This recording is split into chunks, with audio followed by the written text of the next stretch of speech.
Just 2 hours from now, 11 candidates hoping to be the next president take the stage for the second Republican debate. As we all know from the poll results following the Fox News primetime debate, it's anyone's game. Chief political correspondent Carl Cameron is at the site of tonight's debate with a look at what the candidates may need to do to stand out. On the deck of the USS Iowa, the frontrunner last night delivered what was billed as a national security speech ahead of tonight's debate. Without saying how, Donald Trump promised to put veterans in private hospitals when the VA's backlogged, a practice that's already underway. The veterans are going to go to private doctors, private hospitals, public hospitals, and we're going to reimburse those doctors and those hospitals. He made a startling comparison. We have illegal immigrants that are treated better by far than our veterans. That's not going to happen anymore. It's potentially a huge night for the only woman in the GOP race who successfully played Trump's insults against him and made it to the primetime debate stage. It's a big opportunity, as I say, for me to introduce myself to the almost 50% of the nation and Republican primary voters who don't know my name and don't know I'm running for president. Dr. Ben Carson's in a virtual tie with Trump nationally and now in New Hampshire and Iowa as well, and plans a steady as he goes debate strategy. I don't think that my strategy is going to change at all. The polls are not particularly surprising given the fact that I'm out there amongst the people a lot, and I've been seeing the level of enthusiasm and the size of the crowds for quite some time. All three outsiders have continually gained momentum since the last debate, unlike the experienced politicians who've been stuck in single digits. Jeb Bush needs to show he has the brass to beat Trump. Scott Walker has to restore his relevance. Ted Cruz needs a breakout moment if he wants to win Trump's supporters. Kentucky Senator Rand Paul, who says he wants to give Trump both barrels, went to a shooting range and blasted the tax code today. Marco Rubio needs a charismatic moment to remind voters of his potential, and Ohio Governor John Kasich needs to accelerate the ascent he began in the first debate. Struggling for traction in the polls and on the trail, both Mike Huckabee and Chris Christie know their chances of catching on are dwindling. But that's true for all of the single-digit bunch. And organizers say the primetime debate may actually start a few minutes late, perhaps as many as 10 or 15 minutes late, but could go 2 hours and 45 minutes, perhaps even 3 hours. That means fatigue, irritation and frustration at perhaps not being called frequently enough, and even the need for a bathroom break could be such a distraction that any one of these candidates could end up having a rough night just because of the endurance test. Brett? Carl Cameron live at the Reagan Library. Carl, thanks. We'll have all the analysis post-debate right here on Fox News Channel. Right now, but it has to do with a fiscal policy, monetary policy, and foreign policy of way too much spending. But it took a lot of years for us to get here. The people in this country have been begging for a change in direction, and they haven't had it. It's time we gave it to them. We've got a lot to get to on the economy to begin with. Let's go to Janet Hook of the LA Times. Governor Romney, you've spent the last several days warning voters that John McCain, as president, would follow, quote, a liberal democratic course. But by most measures, doesn't he have a pretty mainstream conservative record? I'm sure on many issues he does, and he's a good Republican. I wouldn't question those credentials at all. But there are a number of pieces of legislation where his views are out of the mainstream, at least in my view, of conservative Republican thought. So, for instance, he's opposed to drilling in ANWR, I believe. If I'm wrong, correct me, Senator. He voted twice against the Bush tax cuts. Only 2 Republicans did that. He is the co-author of McCain-Feingold, which I think took a whack at the First Amendment, and I do believe as well hurt our party pretty significantly, and I think has made money have an even greater influence in politics today, not less influence.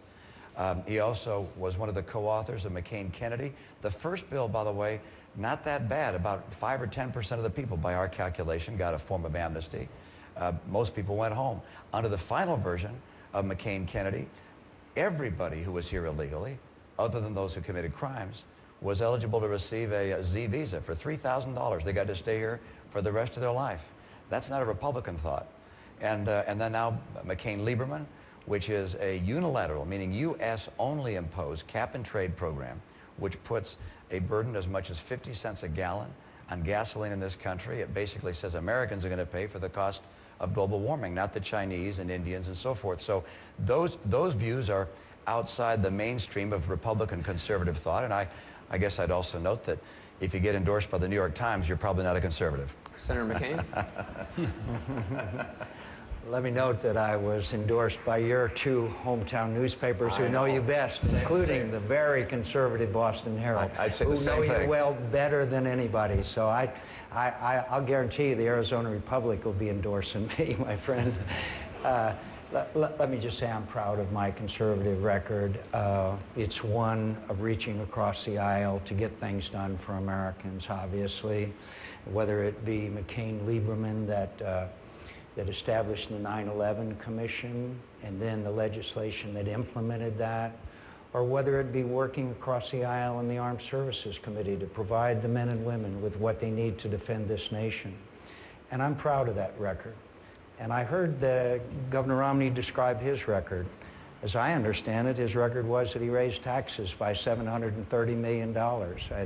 He called them fees. I'm sure the people that had to pay it, whether they called them bananas, he still had to pay $730 million extra. His job creation was the third worst in the country as far as job creation is concerned.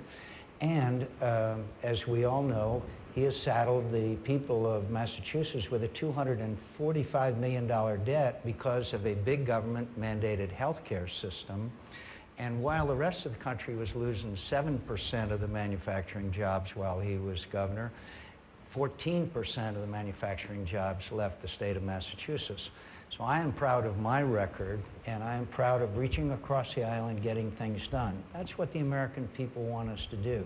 And the legislation and the activities I've done, particularly in this America's defense, particularly in the fact that I've been involved in every major national security challenge this nation has faced.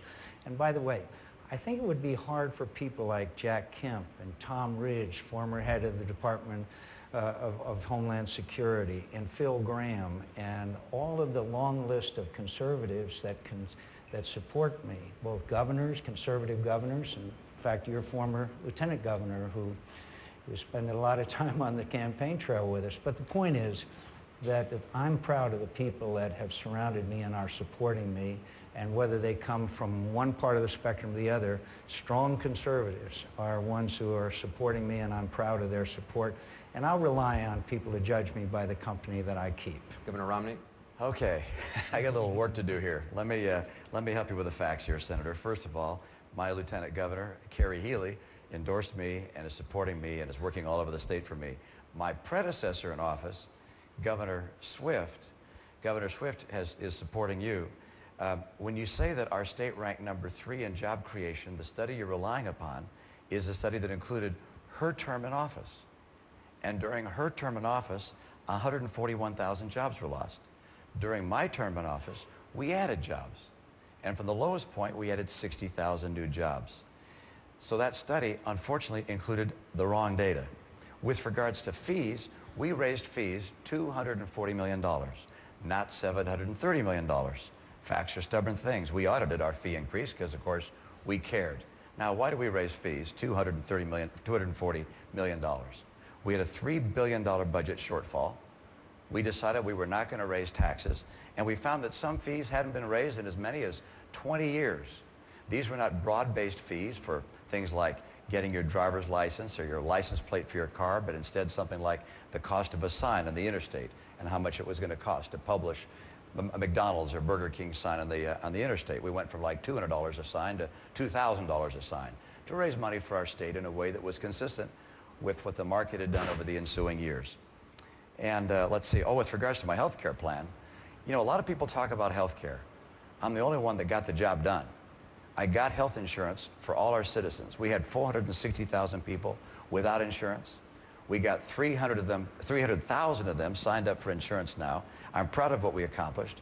The bill that I submitted to the legislature didn't cost $1 more than what we were already spending.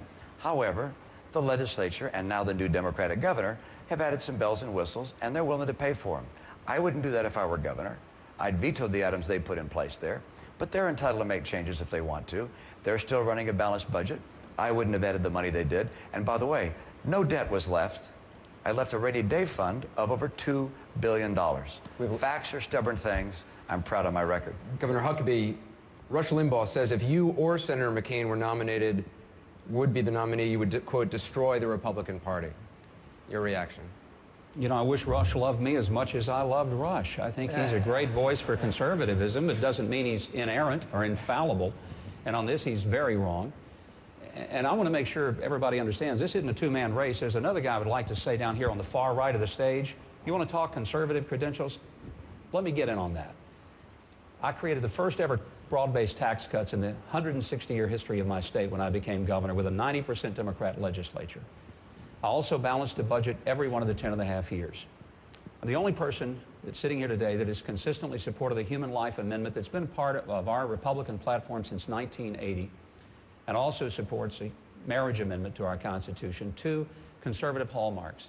I believe in less government. I believe in lower taxes, not higher. I think it's important to streamline the federal government like we streamlined some services in Arkansas. Simple things like getting a driver's car tag, because it used to take a couple of days and about 7 pieces of paper. We streamlined it so it could be done on the internet in 4.5 minutes. We consolidated state agencies. We cut 11% out of a budget. One of the things that Rush Limbaugh once praised me for was creating what I call the Tax Me More Fund. And the way that worked was that we had a lot of people in our legislature wanted us to raise taxes.